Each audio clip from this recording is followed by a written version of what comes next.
Welcome to Rates and Barrels. It's Friday, November 8th. Derek the Riper, Eno Saris here with you on this episode. There is a lot of baseball-related news to get to. We have an update on Shohei Ohtani.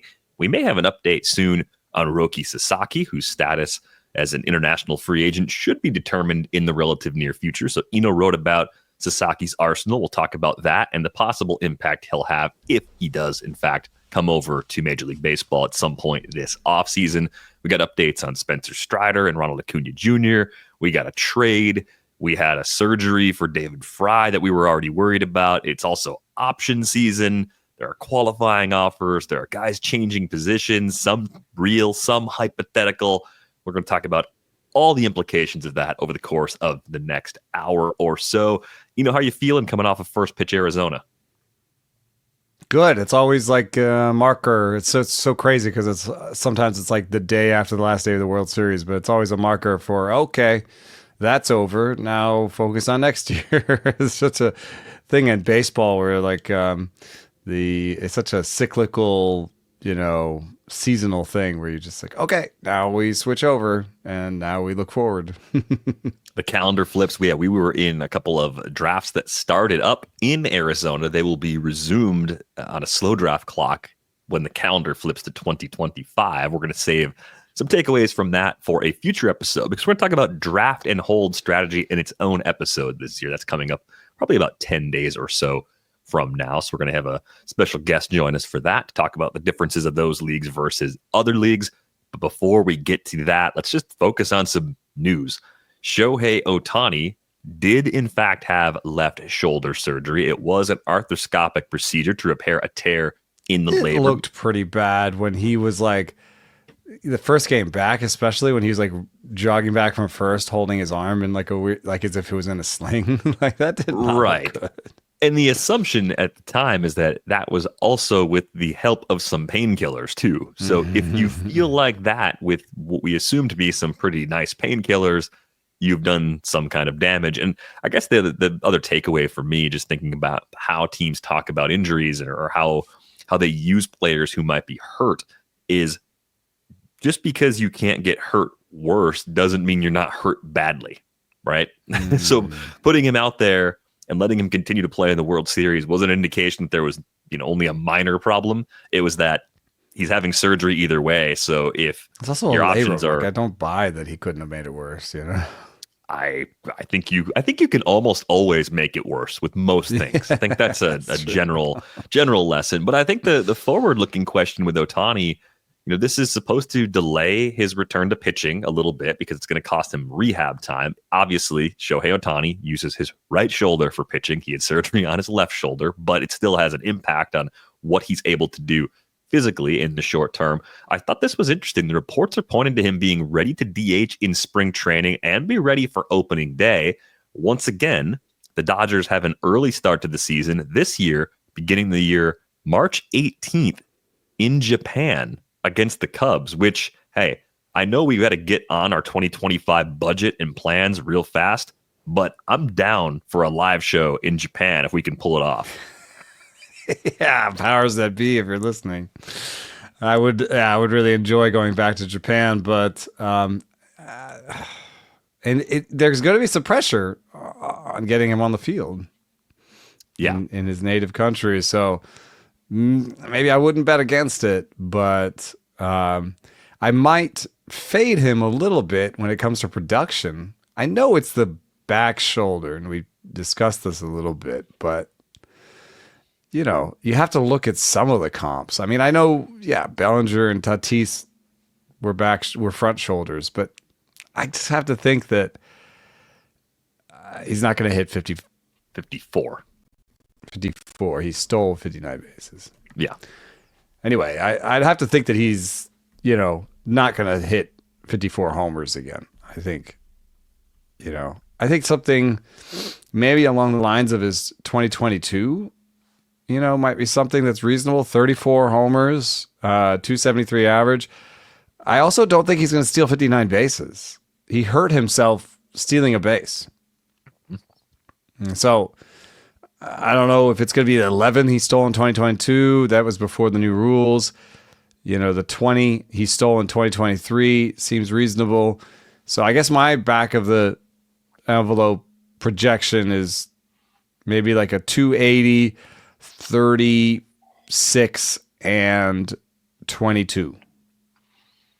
It's still very good because you're also going to get 125 to 140 innings probably from him as a pitcher. If I had to ballpark a range, which it's not SP1 by volume, but the quality of those innings should be at or near those sorts of levels in terms of your strikeout rate and your ratios. And the Dodgers have been, I think, more clear than ever about their intent to use a 6-man rotation, even though they have used one at various points throughout the last few years. This is something they've been doing kind of off and on for a while, just not really talking a lot about it. But I think between the way they used Yamamoto this year, the way they're going to use Ohtani, it's going to be a 6-man rotation. There was going to be a built-in workload restriction for Ohtani as a pitcher anyway. This is not a surprise.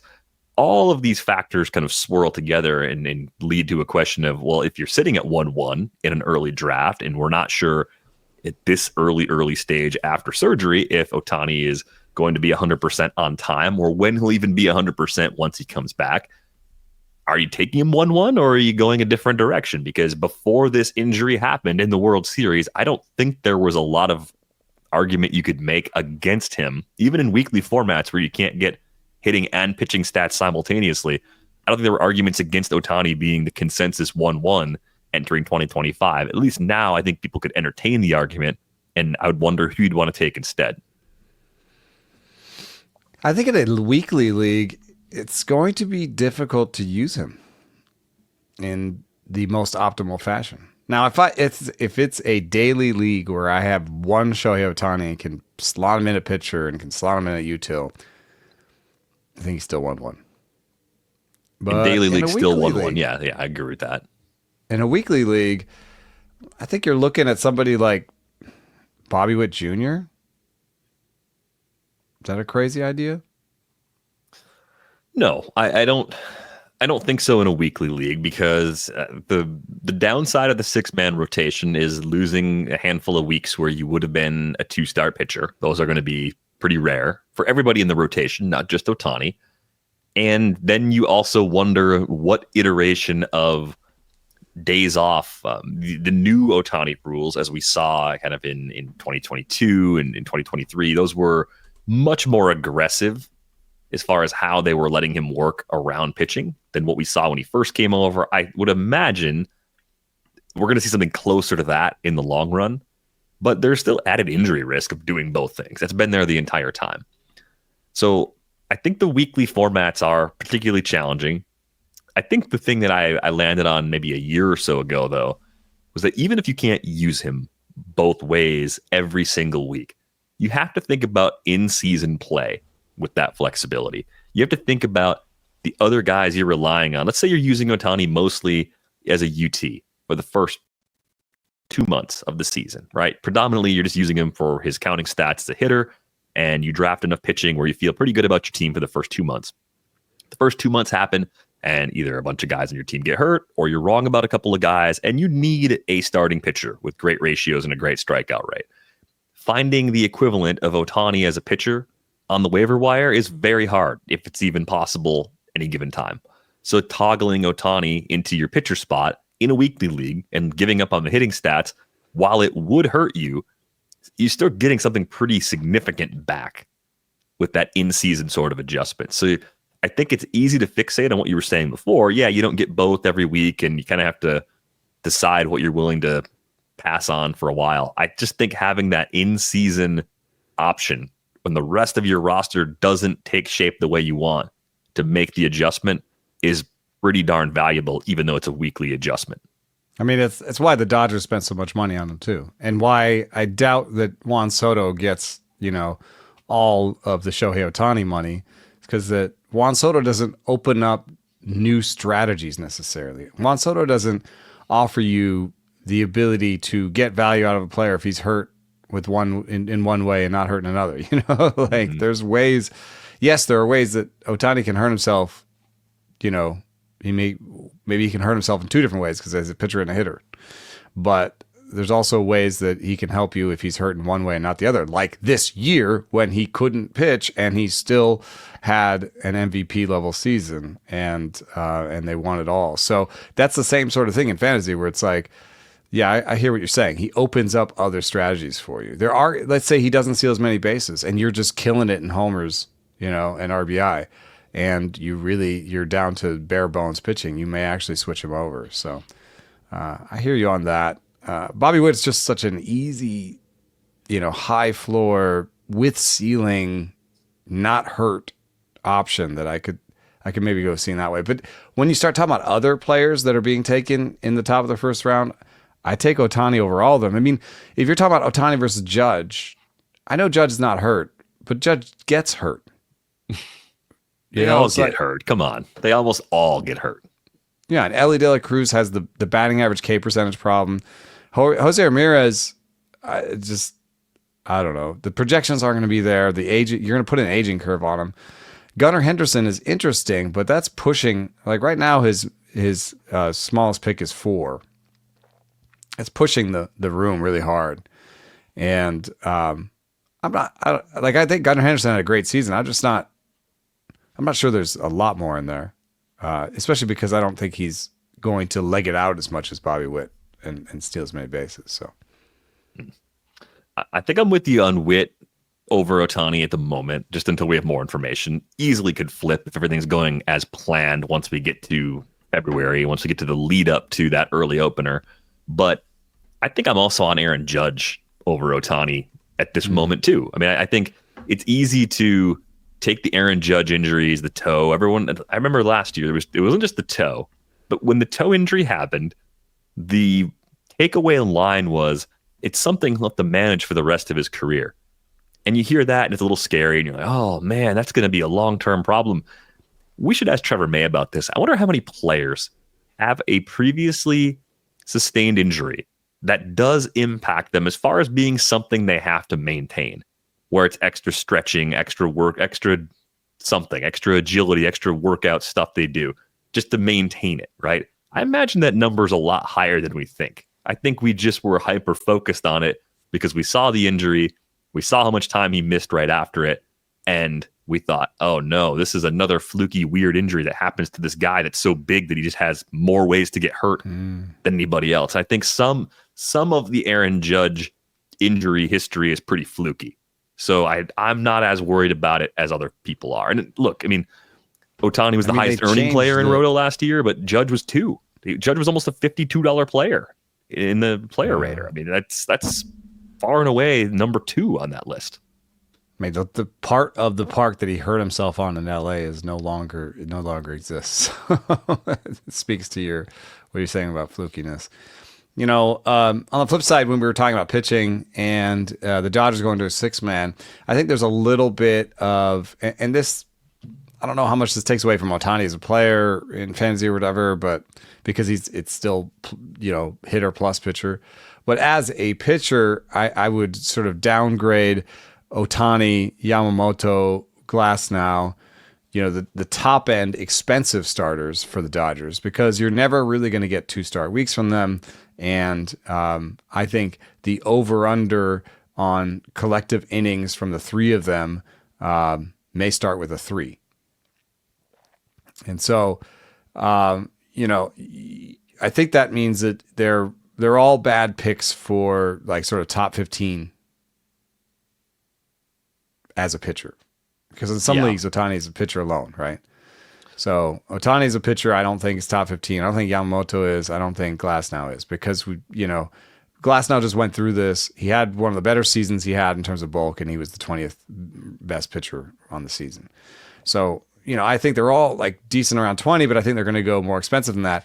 What it also does do, though, is open up the back door for depth starting pitchers on the Dodgers being interesting plays, because you're going to play 6 of them. And one of the problems with getting a 6th starter in a lot of leagues is, he's going to pitch at some point, but he might not pitch to start the season. That's the whole thing of a 6th starter, is like, we got 5, you're going to start in the pen or in the minors.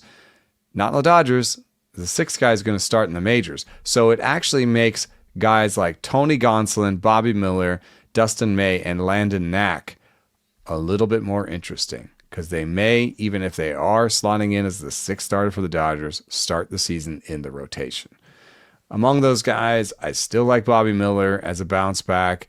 Tony Gonsolin, I feel like if he's going to be one who has an up arrow on him in spring training, if he's totally fine, because he's got that track record and he's been a starter for them in the past. So I feel like they have fewer questions about him. And then Dustin May, if he's got good health going, like, he's going to be the 5 starter, and then it'll be between Bobby Miller and Landon Knack, I think. So it's a lot about health, but if they have good health, all 4 of those guys are interesting in most leagues. Like, I think even in a 12 team, I'd be interested in taking a shot at, Tony Gonsolin or Bobby Miller with, one of my later picks. Yeah, all in the range of, late enough where if it works, you're happy to have them, and they're going to be impactful enough to be $15 or maybe even $20 pitchers in the format if it all falls into place, and inexpensive enough where if you don't like what you see, the role isn't there, they're easy cuts too. It's a sweet spot to live in for an organization that develops pitching really well and gives you a high win probability every single time that you take the ball.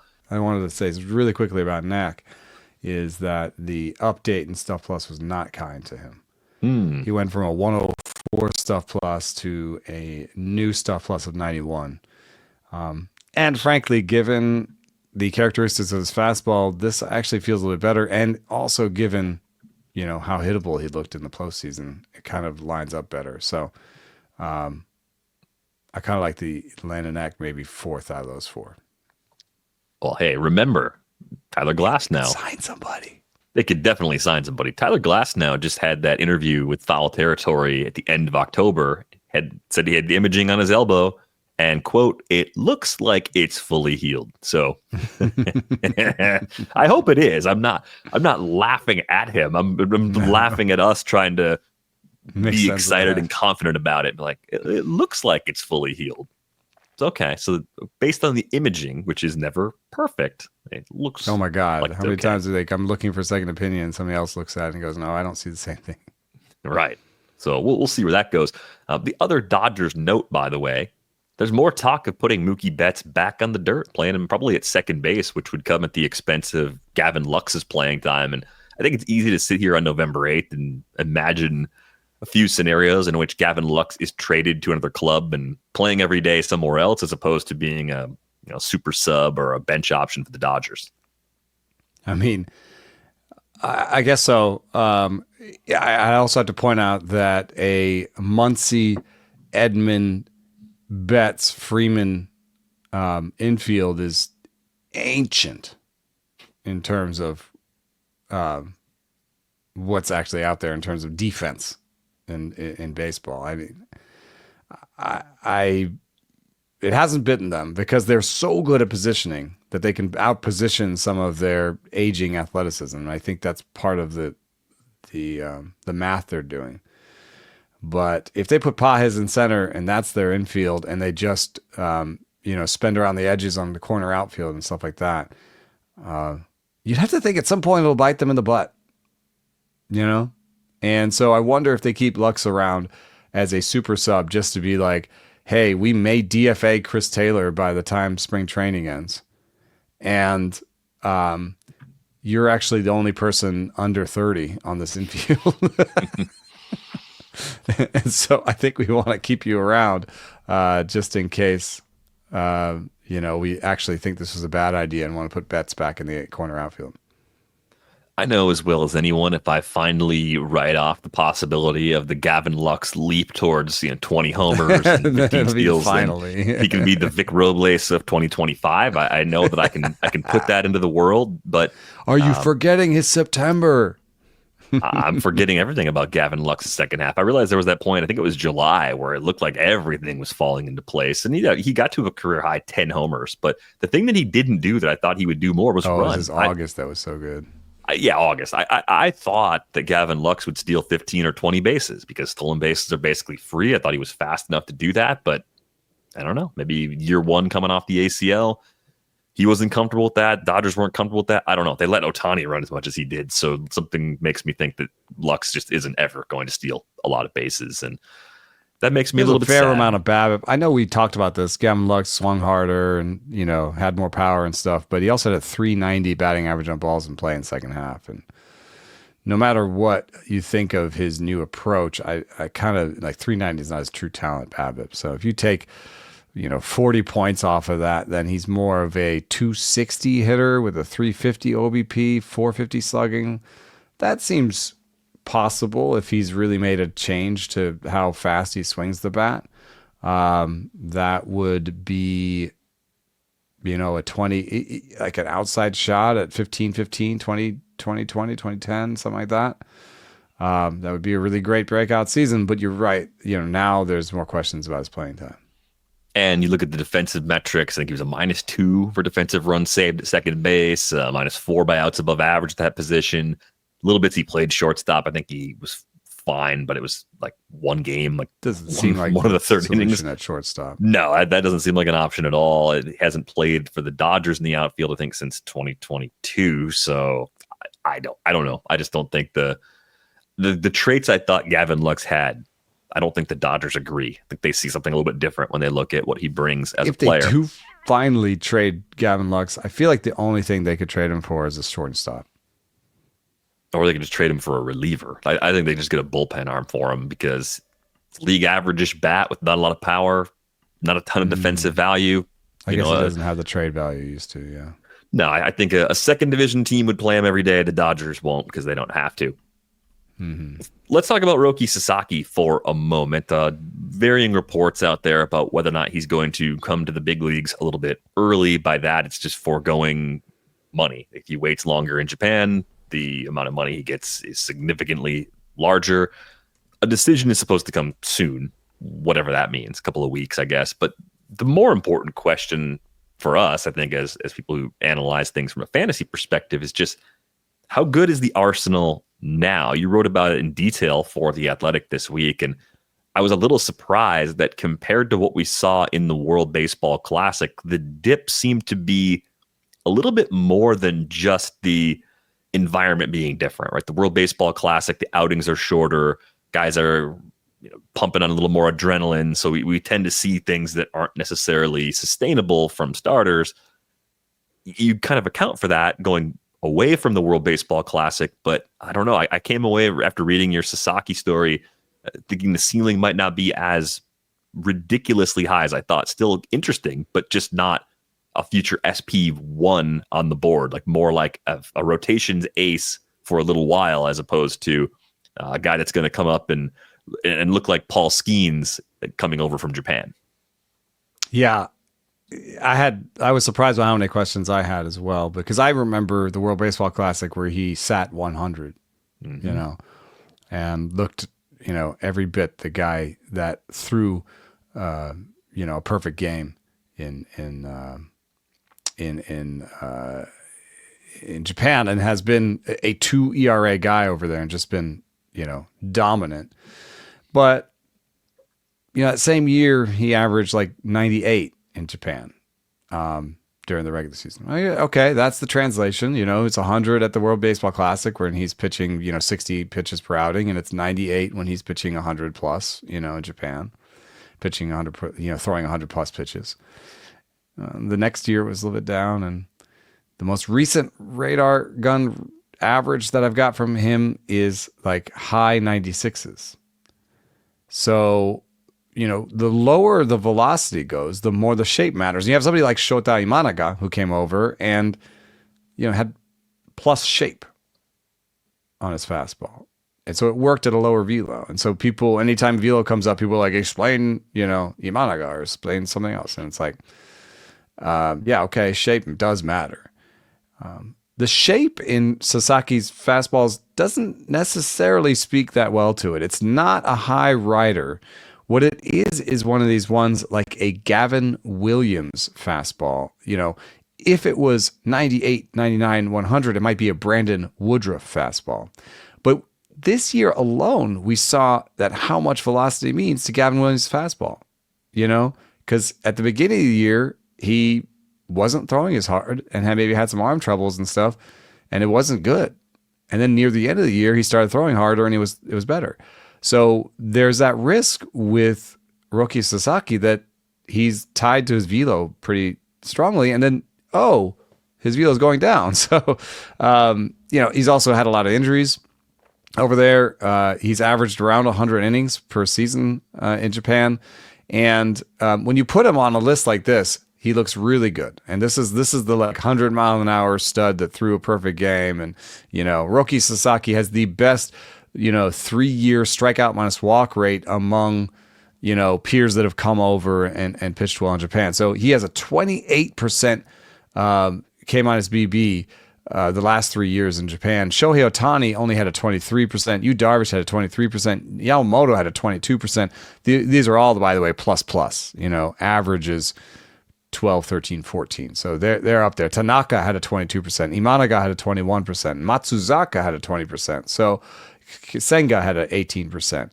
So this is a good group to be in, and he's at the top of it. However, he had 30% K minus BBs the first 2 years of the sample, and he dropped to 21.5, 22 after that. So this looks like he's at the top of this, but the most recent data actually has him in the middle of this list, which is still good. I mean, if he's around Masahiro Tanaka, dude, that guy came over and threw 1,000 major league innings with a 3.7 ERA. So you cannot poo-poo that. But it may not be top of the class stuff anymore. So, there's a lot of things going on. Like, how likely is he to come over? And you can talk about the incentives, the financial incentives, and the structure of what's going. And you would say he is not coming over. There are people who find this very definitively because, he's 23. He's subject to the bonus pool cash for 2 more years, meaning that the most he can get is whatever somebody has in their bonus pool, $1 million, $2 million, as a bonus. And then they get signed and they're a prospect. And so they're under arbitration for the first 3 years. You would think, wow, I wouldn't want to do that. And if I was his posting team, I wouldn't want to do that because now I'm getting some percentage of $2.5 million as opposed to some percentage if he leaves, down the line, some percentage of a bigger contract, like a free agent contract, So that's pretty definitively why he won't come. I would say that there's some nuance in this. That's not just Shohei Ohtani came over and didn't care about those things, because that did happen. But what Shohei Ohtani represents, which is, to some players in Japan, America, baseball, MLB is the prize, is the idea, is that this is where the best players are and they want to come compete here. And you have someone like this player who came to Stanford to play. What's it? Rintaro Sasaki. He's has a high school home run record in Japan. And he said, screw all that. I'm just going straight into the system in America, and he can come back, I think, legally, but I think he's saying, hey, I want to be drafted. I want to play at Stanford a year or two and then be drafted in baseball into MLB baseball, so there's some players, that's what they want to do. They want to play in MLB. That's their goal. And when that is the goal, you can have a verbal agreement to be posted. It can be part of his process. Now, Roki Sasaki instead of Rintaro Sasaki. Roki Sasaki was one of the last people in his draft class to sign. And that might suggest that there were negotiations happening beyond just the money. And maybe part of that negotiation process is, hey, I'll pitch for you guys for 3 years. Right. I want you to post me after that. Yeah, so it's complicated. We don't know for sure, but hopefully we will know soon. I did see someone took Sasaki with the 32nd pick of a recent draft, an NFBC slow aggressive. Draft. It's very aggressive because there could be a hard no. You could get a 0. I mean, if we knew he was coming over, he doesn't come over. I'm not 90-10 or 100-0. I'm 70-30 doesn't come over. There's still a possibility. And I do think you have to account for the recent drop off and stuff, even though that 3-year average you talked about stands out. I think that gives us an idea the ceiling's still very high. It's just not clear if that's the ceiling right now. Like his platform year, like Yamamoto's platform year was just as good as any other. Sasaki's right. Yeah. And the difference, Yamamoto got 12 years and $325 million from the Dodgers last year. He was also a free agent, so right. But like waiting 2 more years, if the internal vibes are that the stuff's not quite as good right now, he can show by staying in Japan the stuff. Yeah, it's fine. It comes back next year. It's 2 more seasons there, but he stays healthy, stays in the league he's comfortable with. He could still come over and sign a young, and then gets that money later. Yeah, that could still be waiting for him down the road. So that's got to be part of the calculus as well. I guess we'll talk more about what to do if he actually does come over once it happens, but I'm not going anywhere near him in the pick 30 range until we get some kind of confirmation. And even if we had confirmation, I feel like that might be just a tad on the early side because of what happened in 2024. Some more tricky news to figure out at and around the top of the pool. Both Spencer Strider and Ronald Acuña Jr. are unlikely to be ready for opening day, which leaves a lot of different possibilities out there. Okay, just because you're not ready for the opener doesn't mean you're out for more than a couple of weeks. But I think in the case of Acuña, we're talking about someone who is pretty routinely still part of the first round conversation in these early drafts that we've seen. And then you've got Strider as someone that looks like a pretty interesting bargain coming off of an internal brace procedure, but he's had a Tommy John before, so it's his second major elbow surgery. The range on him seems to be more like pick 100, give or take a couple of rounds. But I'm just curious what you're doing with these 2 players in particular, because ceilings are ridiculously high.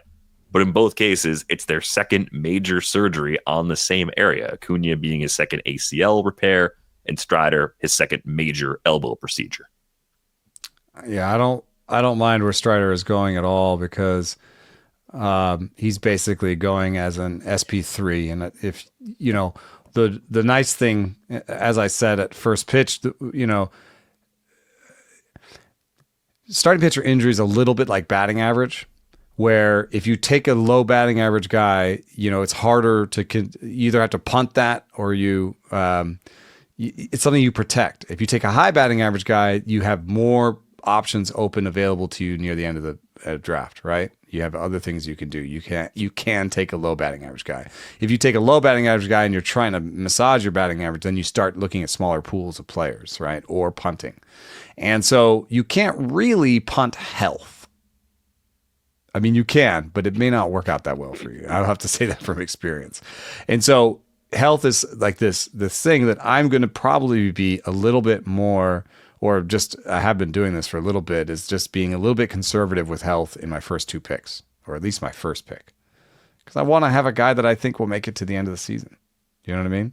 Mm-hmm. And then the thing about having Strider third is if I was conservative, with my first picks, and I went Logan Gilbert and then added Bryce Miller or Aaron Nola, for my second guy, Spencer Strider opens up as just like this shining beacon. Just like, wow, I could get 145 innings of ace material right here, pick 100. Love that. Acuña is a different story altogether because Acuña is going 10-ish, right? Yes. Like that, the latest he's gone in a draft that's happened since October is 18th overall. That's not much of a discount. I can't believe he went first in one. That's that's stunning to me. But the funniest thing is, wasn't it? It was 2022 when he was coming back the last time, right? Mm-hmm. And there was this whole thing of like, oh, he's not going to be ready. Oh, you shouldn't take him high. He's not going to be ready. You're going to miss a month. And then there was all this like, whoa, he's not going to miss a month. Like, remember that spring training? It was like, oh, he's coming back. And then he missed like 2 weeks or something. The weirdest part was he was mediocre. So like, we forgot that there are 2 risks. Yeah. We forgot there's 2 risks coming off of this. There's a production risk and a health risk. So I think 10 is too much for me because yes, like things could start getting better, and then he shows up 2 or 3 weeks after the season starts, and he still gets to 500, 550, maybe even 600 plate appearances. He got 735 last year. So let's say he could get to 600 plate appearances. He could get to 600 plate appearances and hit 15 homers and steal 20 bags because That's what he did last time. And I think he's going to steal even fewer with this after this injury. So, yeah, I think 10's too rich for me on Ronald Acuña Jr. Yeah, I think I'm with you right now based on what we know about both players. And I think there's always the performance question of coming off of his second ACL tear. Are you going to let Ronald Acuña Jr., are you going to encourage him to be as aggressive on the base pass as he was in 2023 when he went 73 for 87 as a base stealer? Like that, I mean, the injury, the second injury didn't happen like in the middle of a stolen base attempt, right? It was after rounding a bag, I think, and hitting the brakes. Yeah, but even still, when you consider that it still happened. It happened while running, like in general. He got noticeably slower. Like his sprint speed went down after the first ACL surgery, and you'd expect that his sprint speed would go down again. He is most likely to have below average sprint speed this coming season. Right. There are tons of ways for Acuña to be good, of course, but I just have a hard time going, second ACL tear, just going to keep running just like he did. If it happens, it happens, but I'm not banking on that. Also saw some news that Joe Jimenez is out 8 to 12 months after surgery to repair knee cartilage. Yeah, that could be a whole season depending on how. He must that have had like out. microfracture or something. Like there's more story to this. Like, I know Dave O'Brien was like, doing double takes. He's like, oh, he's had knee surgery. Like he'll be ready for spring. What? 8 to 12 weeks? There's something going on there, but it's not too fantasy relevant. But it is. Makes you wonder what was happening there. And for what it's worth, the Dodgers get a lot of crap about health, but the Braves were the team that said, screw, what's it called when you're load management, and we're just going to play everybody all the time. And are they having a rash of player injuries, like position player injuries? Are they? Yeah, they like the Dodgers. They lost a ton of WAR this year. They had key players down for significant periods of time. Some of it, again, a little bit on the fluky side, but not all of it, right? I mean, Austin Riley felt more like an overuse sort of thing. And yeah, the science is pretty clear on load management being a decent idea. Especially, I mean, here's another way of saying it that maybe makes it sort of an aha moment. Fatigue management. Would you like to have your fatigue managed? I would like to have my fatigue managed. Yes. If the powers that be are still listening to our show in minute 38, and I wasn't sure they were listening at minute 5, but I would love to have my fatigue managed. I'd love any assistance in that I could possibly have. Braves have been pretty active, though, so far. They had a bunch of options and decisions to make. They declined Travis d'Arnaud. They picked up Marcell Ozuna. I don't think either one of those things were particularly surprising. The former, especially because of the expected arrival of Drake Baldwin, who's having a great fall league. But they made a trade. I think the trade's really interesting. We knew if they were picking up Ozuna's option, they weren't going to keep Jorge Soler, who they acquired from the Giants midseason, because those two guys on a roster all season long at those figures just don't make sense. You're not doing that to yourself. So they traded Jorge Soler to the Angels and got back Griffin Canning. And I look at this as kind of a win-win. It's easy to look at trades that Atlanta makes with Alex Anthopoulos and say, well, Atlanta won this trade. And maybe they did. Maybe they didn't need Jorge because they didn't need Jorge Soler. Getting anything back at all is good. My case for Griffin Canning requires you to just take a trip back to 2023 when he had a 25.9% K rate, a career best 6.7% walk rate, and basically just had a home run problem. Injuries have been a huge part of the story for Griffin Canning. So there is a ton of health grade risk. But as far as getting a fresh start and having some new coaches and some new ideas brought to the table, you could do a lot worse for a player you really didn't need in Jorge Soler and a lottery ticket on Griffin Canning, who I think has to at least be in the conversation for a final spot in the rotation if everything goes well for him over the course of winter and spring. That's a possibility. Right now, under contract, you've got Chris Sale and you got Strider coming back, not ready necessarily. Ronaldo Lopez, and who am I missing? Schwellenbach. That's it. Schwellenbach, yeah. And then you've got a bevy of sort of young arms that could make it. So you really have three guys that are healthy, that are ready for the season. I think Canning is going to be in the mix for the starting rotation. I didn't love this trade. I sort of thought it was a lose-lose in a way. Because just to use this everyone loses. Framing the Angels were involved, so everyone loses. But I mean, so Canning. The good news is Canning has a good slider and a good changeup, and that's a good basis to begin with. The other thing that is interesting about this is that he has there's this app, the Dynamic Dead Zone that Max Bay created, where you look at the expected movement given an arm slot. And Griffin Canning's expected movement is exactly what you would expect given his arm slot. Like, he has no deception in his fastball. It is vanilla, bad, dead zone fastball. It is terrible. And that is a big part of why Canning has had issues with home runs. The numbers on his fastballs are terrible. They have a guy in Schwellenbach that they coaxed out of that dynamic dead zone already. They've worked with him to throw a fastball that he cuts a little bit. And he cuts the fastball a little bit. And this is a guy who throws a cutter and a slider. So maybe they see in Canning that feel for spin, quote unquote.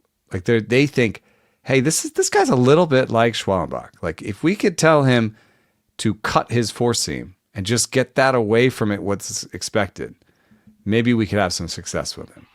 So I think they're like, worst case scenario, hey, we needed an arm. So that's where the win comes in. They needed an arm. They needed more than an outfielder.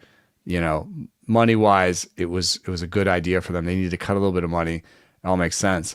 But stuff wise, I'm a little bit worried that it's not going to be a good idea. This is also a 28-year-old who's thrown 508 major league innings, a bunch of other innings.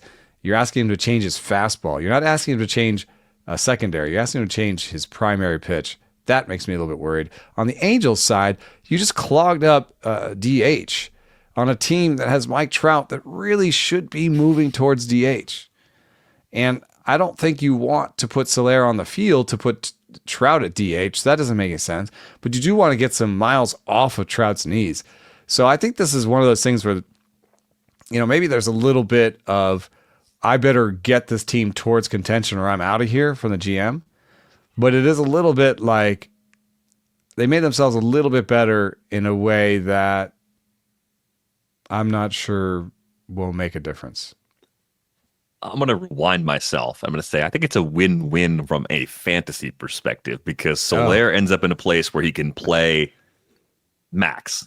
And it's not a bad place to hit. San Francisco or whatever. Right. Yeah. It's heart of the lineup. He can just do his usual low average masher and thing. Gets a real shot of the rotation. Yes. And I with do a new think coaching staff. I actually do like pitchers that have a new coaching staff. Am I wrong for thinking that the success of Grant Holmes might be even more meaningful than the success of Spencer Schwellenbach, even though the dead zone problem applies to Schwellenbach? Same as Griffin Canning. Like Grant Holmes. No, Schwellenbach is off of that dead zone. He's right. I'm saying there's proof that they can do it, but also the fact look what they got out of Grant Holmes last year. That was crazy. I'm surprised that Holmes at Fangraphs is not listed in the top 5 either. I mean, I'd have Grant Holmes over Ian Anderson and Smith Shawver and Bryce Elder.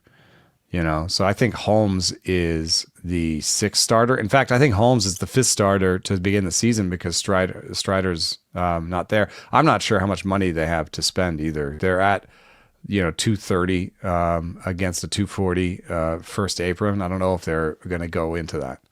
So they may just say, we're going to do some stuff around the edges. Maybe we cut Laureano and try to get something cheaper. Maybe we make a trade here or there, but I'm not sure that they are signing Max Fried, for example, or Corbin Burns. Look at this roster and say they don't really need much. They just need the guys they had to be healthy. Maybe they're just having one more quality bench player. I think people are going to say they need a shortstop. Orlando Arcia is not the long-term answer. That's pretty obvious. I think it's a question of how you feel about Nacho Alvarez. Maybe if you think he's your long-term guy, at least glove first, good enough to be an option, then you're set at the position.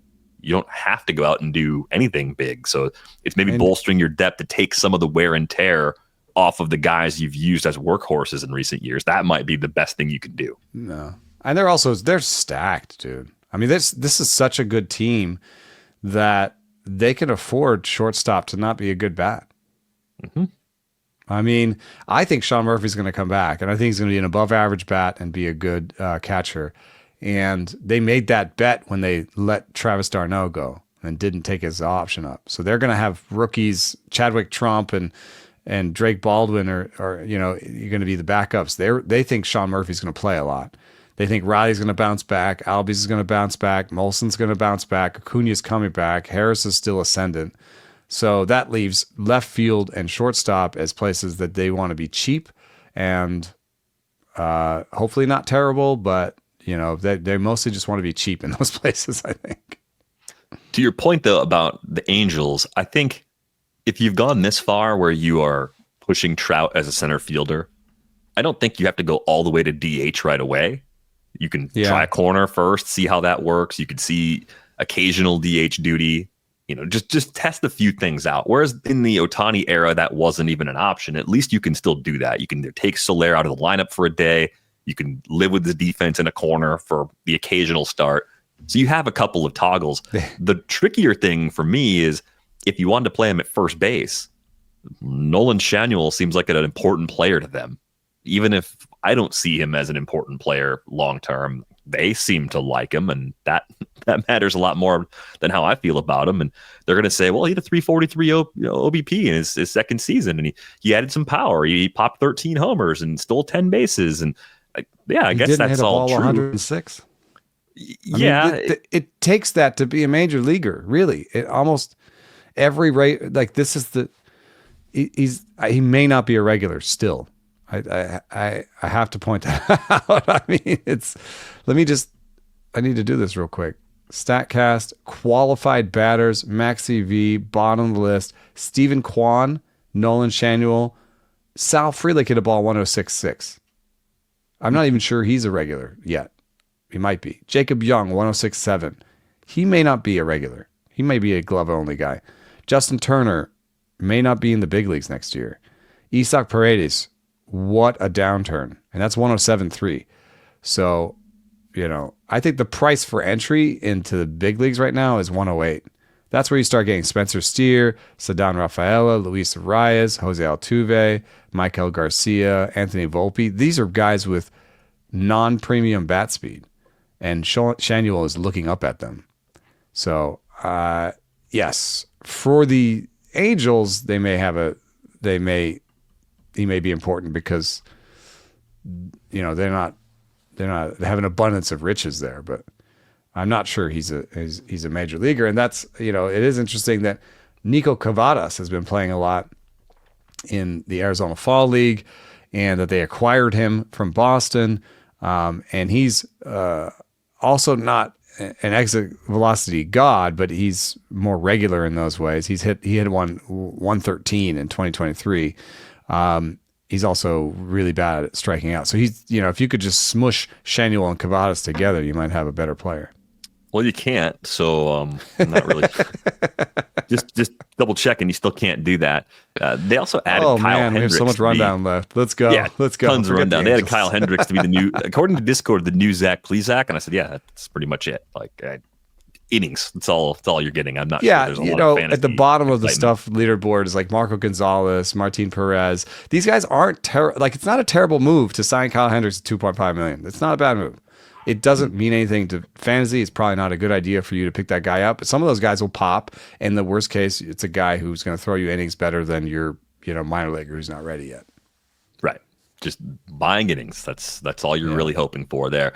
We did learn that David Fry had the surgery on his UCL. I think why do we think this was happening? Because he wasn't playing, catcher and right field. He wasn't playing the spots he could play for months. If months of not throwing weren't enough to heal your elbow, then there you go. You're going to have that surgery. So we do at least have a resolution on that. Not a thing you like to be right about, but more just like reading the tea leaves. We could kind of see that one coming. Not likely to be a catcher again until I would say mid-season next year. I mean, think about Bryce Harper, right? He came back in DH and he played, and then he even played at first, to take some pressure off that arm. It's not very likely.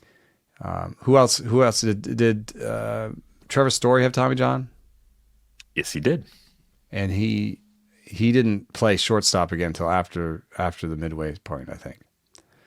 Right. So had a bunch of other injuries kind of pop up around all that. It was he actually did the internal brace instead of Tommy John, but I think we still like kind of accidentally use them interchangeably because brace is supposed to be faster, but it might not be. It just depends on how you heal. Yeah, and it's a little bit rarer in position players. So we're comparing to a smaller sample of players, you know. But I would just say, if it was me, I would say he's not catching until halfway through next season. If he's not catching till halfway through next season, are we sure he's in the big leagues? Because they have Josh Naylor, Kyle Manzardo at DH and first base. Bo Naylor and Austin Hedges just got re-upped. Those are his primary positions. They're going to keep a guy up there to be a backup first baseman DH? I think it's bad for someone that you mentioned. If they like Fry's bat enough to keep him around, then Manzardo. Someone we like will lose playing time. Yeah, probably Manzardo, but a lot of it's going to depend on how the rehab goes for David Fry. So we'll probably have some more answers on that once we get closer to spring training. Tons of extensions, options, and opt-outs. We're going to try and fly through these as fast as we reasonably can. How do you feel about Michael Wacha, 3 for 51 to stay with the Royals? The more the price goes up, the more I don't like it, you know? This is still at a decent spot. It's all right. Major League-wise, fine. Fantasy-wise, just, you know, if you can get him late, that's fine. You know, it's innings. I treat him as fantasy innings. But don't also remember that he's had a fairly extensive injury history, and he's also had seasons where he had like a ERA that started with 5. So don't go all in, especially season to season. If he's doing well at the beginning of the season, you're in a 12-teamer, he didn't get drafted, pick him up. But yeah, I good doubt ratios. that. I think he's going to get more expensive every year, and I think he's becoming more of a bust candidate every year.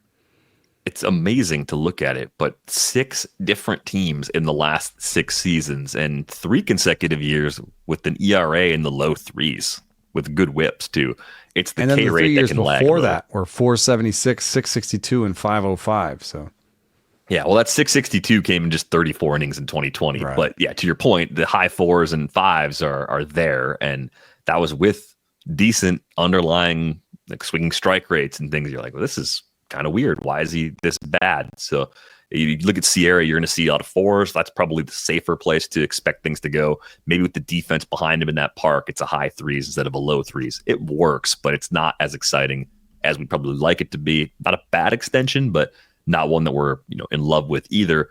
The Braves tweaked things with Ronaldo Lopez. He's got a new 3-year, $30 million deal. It doesn't really change anything. I just thought it was interesting that they kind of added a year basically after signing him to such a similar contract a year ago. But how about this? A frequently discussed player, Cody Bellinger, staying with the Cubs, exercising his $27.5 million option. Is he? I knew it. Okay, so maybe I'm galaxy braining this, but is there a world in which Cody Bellinger gets traded this winter and is not on the Cubs opening day roster? Yes. Because PCA exists and is a top shelf defensive value. And the Cubs are in the place where they're good everywhere, but they need to be great somewhere. They also probably need starting pitching. The back end of the rotation right now is Javier Assad, Jordan Wicks, and Ben Brown. And they have Michael Busch playing first base, and Seiya Suzuki is best cast as a DH. So if somebody else sees Cody Bellinger as a short-term solution at center field in particular, I could see him being traded. For example, the Angels with Trout at center, maybe they make a play for him. I don't know that they have the assets to make it happen, but it's also unclear what 1 year of Cody Bellinger with an option is worth on the market. Yeah, didn't think he was a lock to opt out, but wouldn't have been surprised by it. I think players like flexibility. I guess that gives you an idea what they felt his market would be if he tried to go back out there right now. See how the winter treats Cody Bellinger as the Cubs try and shuffle some things on their roster. The Yankees picked up the low-hanging fruit of a $2.5 million option on Luke Weaver. Not a big surprise there. I think we've listed him as sort of the favorite to close there, barring another addition over the course of the winter, especially given the way he was used. The only question is going to be how does his arm respond from the reliever workload that he just had over the course of 2024, even though it was a lower innings total than what we saw from him in 2023. We've talked for a long time on this show about the difference of the volume of appearances, the number of times you get up there and go max effort, and how that impacts you differently than every fifth day for a larger volume of total innings. I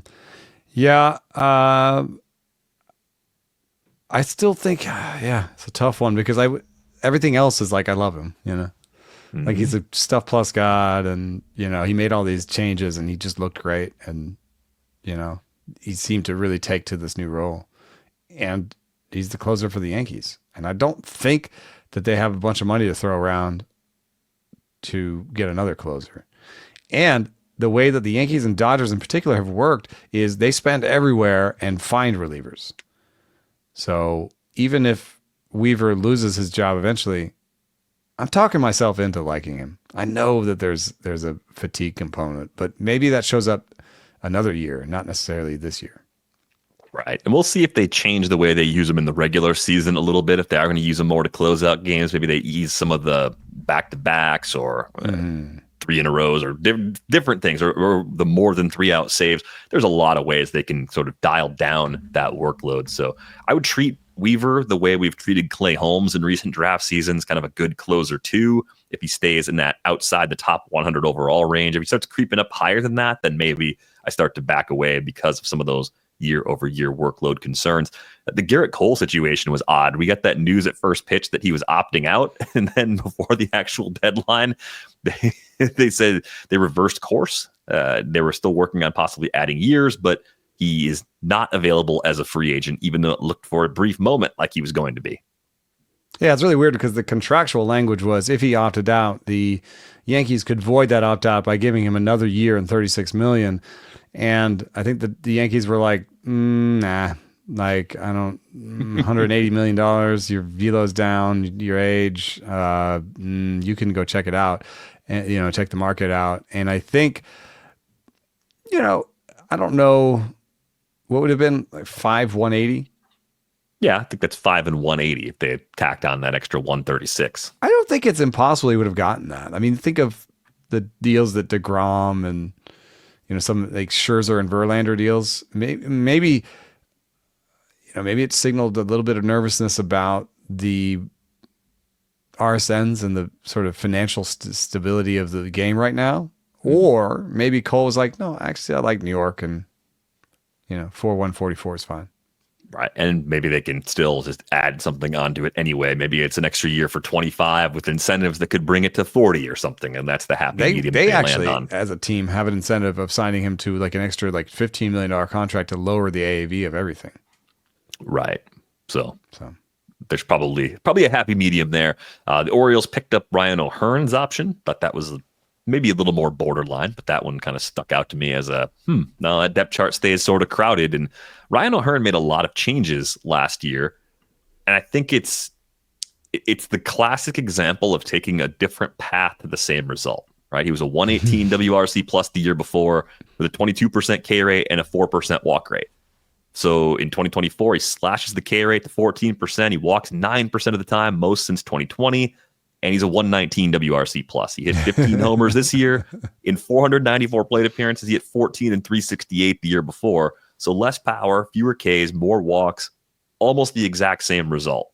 The way I'm going to ask you this question, if you're the Orioles, are you happy to still have Ryan O'Hearn on the roster at $8 million for 2025? I bet you it was debated heavily internally. And I think maybe one of the things that might have turned the tide in his favor is what if he puts together the, 14, 16, 18% strikeout rate with the 10% barrel rate and the 110 max EV that we saw in 2023. So what if he kind of puts together those two parts? We haven't yet seen maybe the best from O'Hearn, but at 31 and 8 million, maybe they also feel worst case scenario, he's a slightly overpriced backup that we DFA because, Jackson Holiday and Kobe Mayo are just killing it and we need more flexibility somewhere, I don't think a prorated $8 million at any point in the year for a guy that's been almost 20% better than league average with the stick's going to be hard to move. I think you'll at least get a taker on the trade market. Yeah, he needed to be pretty bad to get DFA'd with the last 2 years he had, but it's very strange. And I think you're right. I think that's sort of the process that I would go through. It's like, wait a minute. Either way, he's good, but if he does both of those things, he might be great. And even with defensive limitations, we'll happily take that as part of our first base DH rotation for one more year. Qualifying offers came out. Paul Goldschmidt didn't get one. That's probably not a stunner, just given his age and everything. Nick Martinez got one, and he's expected to accept it. So I'm going to ask you this question. If you were in the position of Nick Krall and the Reds front office, would you have offered Nick Martinez a qualifying offer, especially in a year where those are clocking in just over $21 million for 2025? No. No, I wouldn't have. I mean, and why not? He struck out 20% of the batters he saw. It was below average strikeout rate. I think he's a classic guy that's good in terms of glue. He also had like the best location plus of his career, and still has middling stuff. I mean, it's okay stuff. And that stuff you'd have to give me splits between when he was a starter and when he was a reliever in terms of stuff. I would assume that it's below average stuff, even though it's 99 stuff plus. I would assume it's below average stuff plus, given the 20% strikeout rate. I think this is a guy that you're not even sure if he could handle 180 innings. So I guess they're saying he's a starter for us and he's going to be a starter all year, and we might push him to 180 innings. And even if he's not as good in the 180 innings, he'll give us 180 innings. And so he'll give us at least 2 WAR as like a sort of average back end guy. And that's worth $20 million. And we don't have as much risk because it's a 1-year deal. That's the thinking process. But I think he was a much better pickup before, when he was signing smaller deals. I think also the proof of the pudding is when you offer someone a qualifying offer and they take it, it's not always, it means maybe you misread the room. Maybe. I mean, I think in the case of Nick Martinez, it's a lot like the skills of Michael Wacha, right? The changeup's really good. Fastballs are sort of questionable. And for a year, you can probably live with it. Budget-wise, I don't think it hurts them that badly. I mean, I don't think you offer it unless you're okay with the player taking it. Yeah. Like how often do you think a team puts a qualifying offer out there with the, if he takes this, we're screwed? Like I think that's pretty rare. I think they had room in the budget. They needed a starter. And I always think that pitchers more than hitters are more likely to take these, because it's a high AAV. It's a high AAV short deal play for the teams, and that's why they're offering them. That's why Nick Pivetta gets a qualifying offer. And there's a lot of sort of anger among Boston fans that why give this guy $21 million that hasn't really been that good. We need an ace, and I would say if you let him go, you need to replace him. And you still need the ace. So I think you need the ace either way. And actually paying $21 million for a back-end guy is sort of the going rate on some level. Like, you have to pay 25, 30, 35 million to get somebody that might start a playoff game for you, or you'd be more excited about starting a playoff game, So 21 is, especially it's low risk for them 1 year. I think there's a chance Nick Pivetta takes that one as well. Yeah, I think I'm happier if I'm the Red Sox with Pivetta accepting than I am with the Reds and Nick Martinez accepting, though. I, like you, would not have offered it to Nick Martinez. Maybe would have tried to bring him back on a smaller deal, but I don't love it. The only hitter that I think is that could be a chance, a la Teoscar Hernandez, taking a 1-year deal that was a little bit like a qualifying offer with the Dodgers. It wasn't really literally one, but I kind of see him as a similar player to Teoscar Hernandez is Anthony Santander. I'm not saying he's going to take it, but especially since he's coming off a 44 homer season, You think, what else does he have to do? The problem is that the defense is not good, and he may not be a DH yet, but he will probably be a DH at some point on the contract you sign him. So you have to think about that if you're the acquiring team. And then he's a chaser.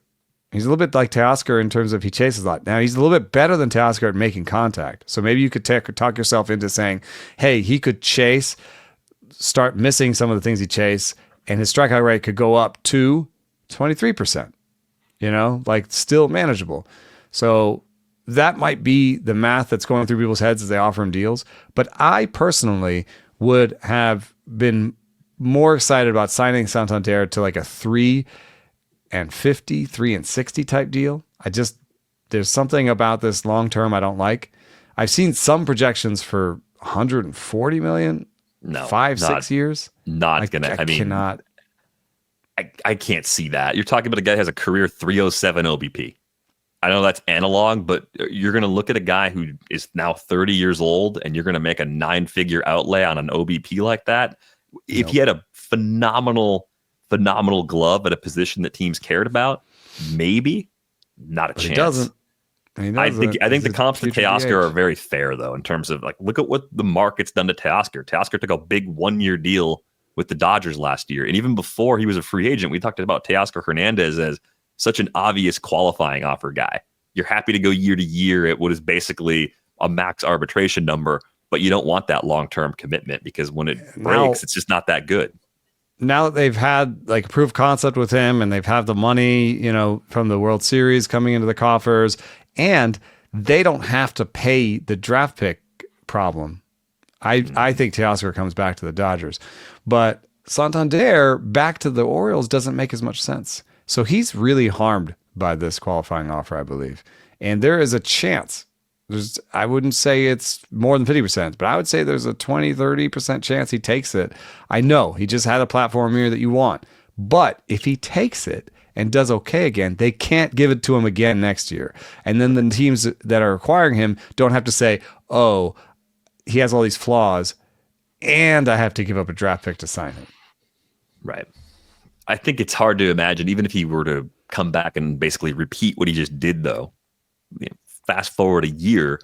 Okay, well, then he can get the 3 and 60, and the 3 and 60 team is like, we didn't have to pay the draft pick. Now the 3 and 60 team is like, ooh, we have to give him 3 and 60 and a draft pick. Yeah, I think that's fair. I think not having that qualifying offer compensation attached would change a little bit as far as the number of teams interested in Santander, and also repeating or nearly repeating what he just did would probably increase some confidence and spit out more favorable numbers from the models that teams are looking at him through.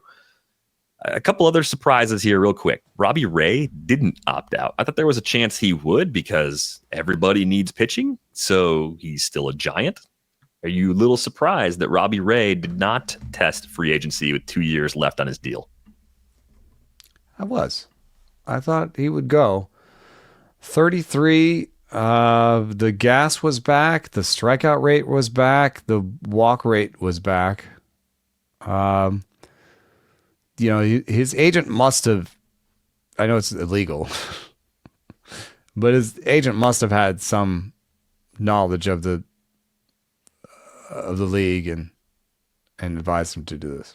Yeah, that's what the agents get paid for, right? So good for them. But 2 for 50 essentially is what he had to do on the open market to beat what was left on his deal. I don't think that was impossible for Robbie Ray. Maybe the AAVs would have been a bit lower than that. He just wants to max it out. The age is the real factor. Maybe, some of the money problems and then some of the, how well have the Verlander, DeGrom, Scherzer deals turned out? Those deals can sour the marketplace on aging starters as well.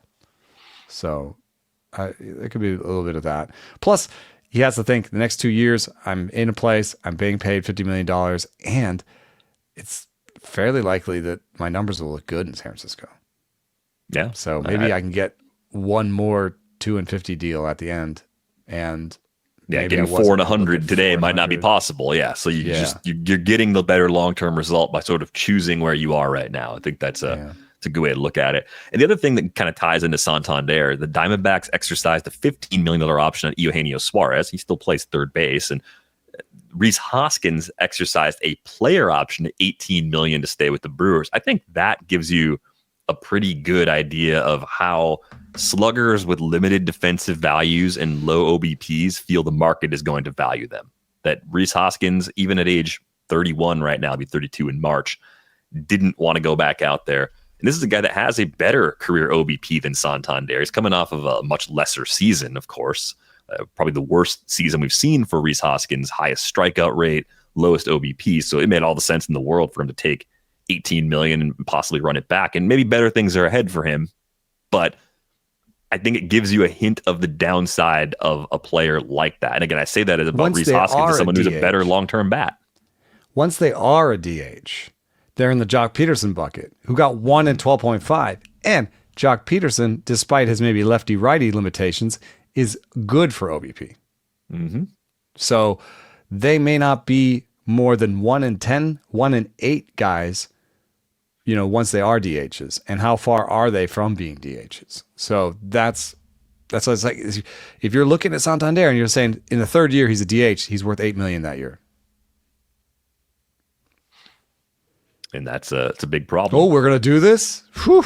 We're off next week anyway. All right, so giving you guys a longer episode while we're gone. Yeah, right. Hopefully you'll just get through all of this one. So the real position change, the first one that's actually real, is Willson Contreras is going to move to first base. And we're going to see more of Ivan Herrera. We're going to see more of Pedro Pajes behind the plate for the Cardinals. We'll see if they add anybody else. Both kind of exciting. Ivan Herrera, I guess, is the favorite. And he has an interesting combination of max EV and strikeout rate. Like I think you circle him as a sleeper this year. He's got a little bit of speed, a little bit of power, may not be a bad batting average. Like I like him a lot. I think this is good news for him. A great second catcher, I think, in 2-catcher leagues because the floor is nice. The playing time opened up a ton. And I think, of the two, the much more polished player that we would want for offensive purposes. How interested are you in Willson Contreras with the possibility of a higher ceiling of playing time? Anytime we get a catcher moving off the position, I'm definitely excited about it. Last season was the highest K rate we'd seen from Contreras since 2021. Still popped 15 homers and just 358 plate appearances. Had that bad wrist injury from getting hit by a swing. I think basic volume here. I mean, this is a 20-homer guy with limitations of being a catcher. Maybe there's high 20s ceiling still in that bat. Yeah. There was some talk that, this is a big, mistake the Cardinals made. And I have to say, over the last 3 years, Willson Contreras's WRC plus is 133. That is the same as Matt Olson. It is better than Paul Goldschmidt. It is better than Pete Alonso. It is better than Nate Lowe. It's better than Luis Arias. It's better than Josh Naylor. It's better than Christian Walker. It's better than Vinny Pasquantino. It's better than Rhys Hoskins. I mean, Willson Contreras is a top 10 first baseman next year. Easy. Mm-hmm. He may not be a top 5 guy, but 5 to 10 may not cost that much because people, think of him as a catcher and don't necessarily think of him as an offensive juggernaut. He's going to steal some bases. 5 stolen bases from your first baseman is not nothing. I think the batting average is going to be okay. I think the power is going to be there. So I think, back of the napkin for me is maybe 260, 25 homers and 5 stolen bases. And I think, Steamer may be undervaluing his RBI contribution with 77 and 79, on Fangraphs, because I think he's going to be their 3-hitter. I mean, the question, I guess, will be what's the quality of the lineup? How aggressively are they going to try and move someone like Nolan Arenado, and how much will that impact counting stats? But at the same time, I kind of look at the Cardinals more like the 2024 Mets, where sure, they might move some players, but they're also not going to just throw a season away completely. They'll try to hang around. They'll try to snag a wild card. Do you think Mozeliak wants to go out, on his last year with like a, 70-win team? Yeah, I don't get that sense. Even if they're going to be more aggressively choosing direction, they're gonna play guys like Newt Barr, maybe play more Jordan Walker, and give one more year to Nolan Gorman. I don't even know that they're going to trade Sonny Gray away. I mean, people have been like sort of salivating over getting him. I'm not sure that's going to happen. Yeah. I think they'll try to build a team that they think could be competitive, and if it's not, maybe trade off at the halfway mark. Here's a bunch of position moves that I think are more in the could happen than in the will happen bucket, especially because two of these guys are free agents. But Alex Bregman, who had a bone spur removed from his elbow, is willing to move to second base. We were talking about his defensive value being a big part of why you'd be okay giving him a longer term deal despite his age, right? I mean, I think that's kind of if he's on the right team that already has a third baseman, sure, but I wouldn't seek that out as the better place to play him in the short term. Yeah, that's a agent leaking it to get more teams interested. That's how I see it. And I think actually this next one, that Willie Adames playing third. That's just saying, hey, yeah, Mets, I'll take your money. Right. I'll take money from anybody. I'll play somewhere else on the infield. I think Willie could stay at shortstop for a few more years and then eventually move, but he could move right away in the right circumstances. Like Marcus Semien. Semien could have played short a little bit longer, but, and I guess he'd already playing second with Toronto, but I don't know if that's the best example. There have been other guys like this that they just take the money and make the switch. The interesting thing to me about the Mets having put an offer on the table for Willie Adames already is that it doesn't seem like Pete Alonso is a priority if they're going after Adames. And it seems like maybe Mark Vientos is our first baseman and Alonso is the guy we get if we don't get Soto rather than any sort of early plan. So we may come out of this where the Mets have signed Willie Adames, Juan Soto, and 2 starting pitchers. Well, that'd be fun for them. They might spend some money. Oh, they're going to spend some money. This is a good opportunity to get some significant upgrades onto that roster. How about this one? The Blue Jays considering moving Vlad Jr. to third base. We're doing this again? Yeah, I mean, let me see what he did. An ounce above average, but I didn't think he was such a good first baseman that he should definitely be a third baseman. That has been my assessment as well, even though there have been some times where Vlad has, I think, done some work to improve in that facet. I think by defensive runs saved, he was only a -1 this year. He was a -6 in 23, and he was a +3 in 2022. So one pretty bad year, but okay otherwise. Third baseman when he tied it in 2019, but he was a +1 third baseman in 2024 and a -9 first baseman. I mean, that's where you start to look at sample and you're like, okay, he had 40 attempts at third and he had 290 at first. Which one's more likely to be true? Oh, probably the -9 at first. Yeah, probably just by the sheer volume, but it's so interesting that they're kicking it around just to open up something. I mean, I have no problem with it. Schneider at first and second or something. I guess, or maybe they have some interest in Pete Alonso and want to just not commit him to DH and have the floating DH. Who knows? There's just a number of ways. Maybe the most interesting thing buried on this rundown is Jeff Hoffman drawing some free agent interest as a starter. We talked about a few names that we thought could possibly follow the Ronaldo Lopez track.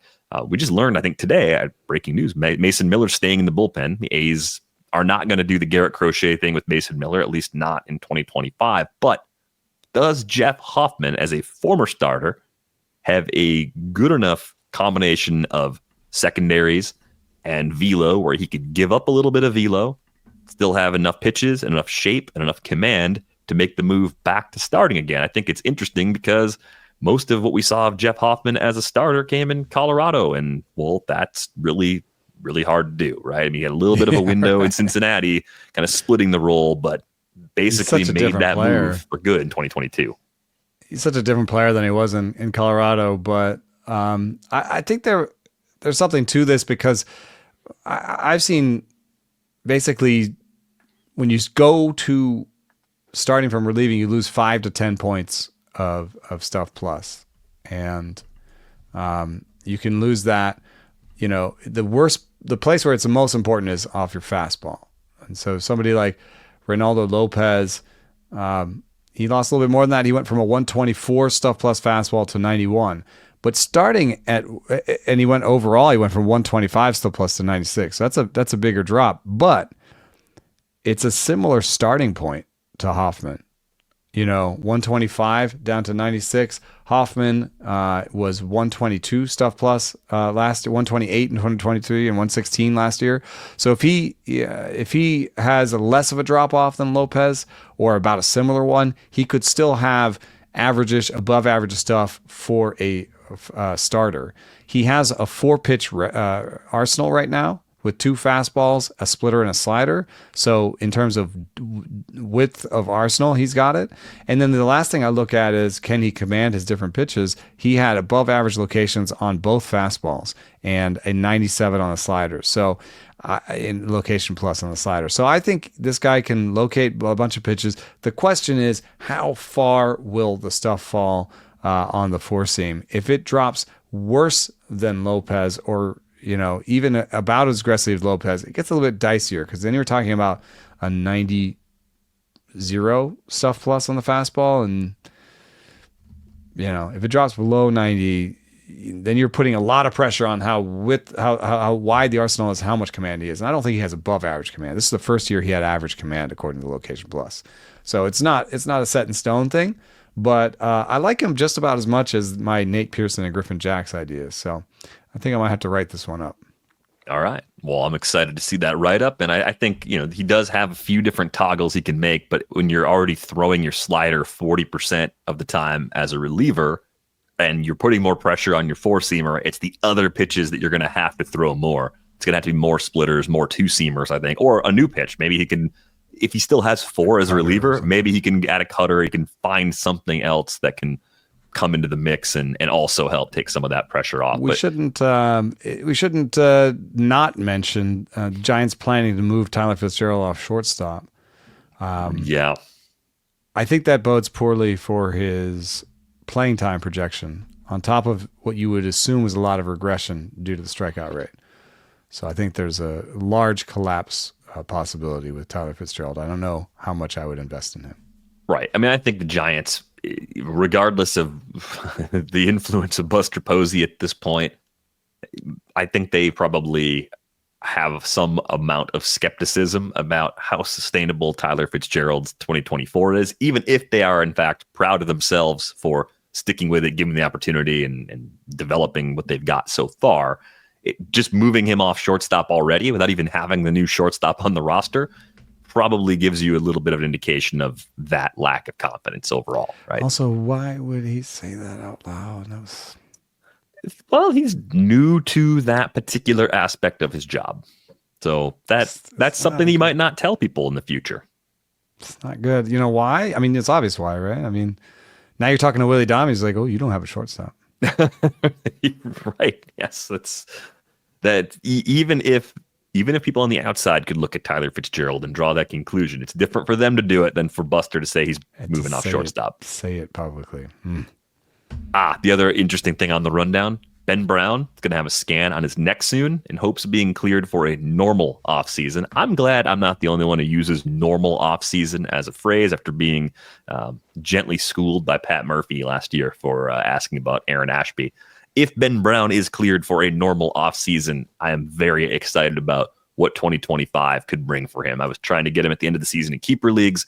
I think he could be an impact starter who sort of begins near the bottom of the rotation, but then quickly ascends to be like a number 3 with lots of Ks for that Cubs team. And if they ever make him a reliever, I think he's immediately the favorite for a closer job. I mean, that's the kind of stuff he has. So right, yeah. There are a couple ways it can work out for him.